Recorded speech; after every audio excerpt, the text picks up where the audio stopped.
paano nyo po sisiguruhin, babalansehin na kapag na-privatize na, itong mga gusto nyo pong gawin, halimbawa lahat ng airports, gateways, hindi po mahihirapan yung mga pasahero natin sa fees, sa taas pasahe.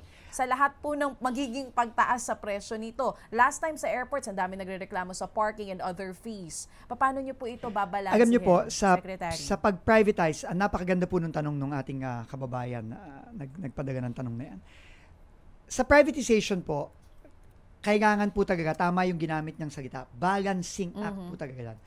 Ang number one role ng gobyerno ay i-regulate ang mga babayaran ng ating publiko, ng ating passengers, no? Kung airport ang pinag-uusapan natin, ang ating mga commuting public, kung tren ang pinag-uusapan natin.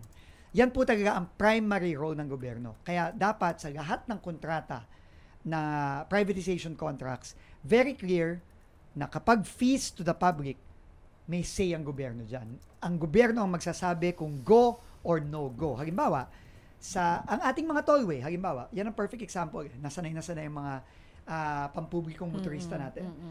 Regulated po yan ng TRB. No, hindi po pwedeng magtaas ng toll rate si San Miguel o si MPTC hanggat hindi yan dumadaan sa tamang proseso ng konsultasyon, ng pagsusuri ng ating mga kasamahan sa TRB bago ma-aproba ang rate. At minsan, hindi na-aproba yung buong rate. Minsan, kalahati lang nung kanilang hinihing increase ang na-aproba. Kailangan po, sagrado po yan. No? Kailangan po talaga yan ang maging role ng gobyerno.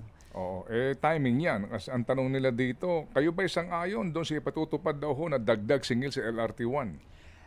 Sa pagkaalam ko po kasi, yan po ay na-aproba na. No? Hindi ko pa po nakikita yung detalye niyan at kung kailan i-implement niyan. Pero ina-assume ko po, no, na ang regulators natin ginawa ang trabaho nila. Okay. Meaning, pinag-aralan yan, tinignan ng cost, tinignan ng epekto sa ating mga publiko, at yan ay fair and reasonable. Kasi kailangan maintindihan din po ng mga kababayan natin. No?